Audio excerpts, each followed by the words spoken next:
O'zbekistonda 2026-yil 15-yanvardan 28-fevralgacha aholi va qishloq xo'jaligini ro'yxatga olish tadbiri o'tkaziladi. Bu jarayon mamlakatimizning ijtimoiy-iqtisodiy rivojlanishini strategik rejalashtirishda muhim ahamiyatga ega. Ro'yxatga olish orqali aholining yoshi, oilaviy holati, ta'lim darajasi, migratsiya jarayonlari, ish bilan bandligi va daromad manbalari haqida yagona ma'lumotlar bazasi shakllanadi. Shu bilan birga qishloq xo'jaligida yerdan foydalanish, chorvachilik va parrandachilik ko'rsatkichlari aniqlanadi.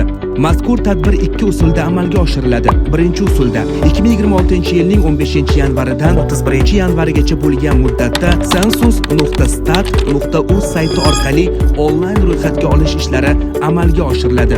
Ikkinchi usulda 4-fevraldan 28-fevralgacha bo'lgan muddatda maxsus o'quvdan o'tgan shaxslar orqali uyma-uy ro'yxatga olish ishlari amalga oshiriladi. Yig'ilgan ma'lumotlar maxfiy saqlanadi va respondentning roziligisiz oshkor etilmaydi. Ma'lumotlarning sifatliligi, aholining faolligi va olingan ma'lumotlar to'g'riligiga bog'liq. Shu sababli har bir xonadonni ushbu tadbirda faol ishtirok etishi ro'yxatga olish muvaffaqiyatli amalga oshirilishini ta'minlashda ahamiyatli hisoblanadi. Milliy statistika qo'mitasi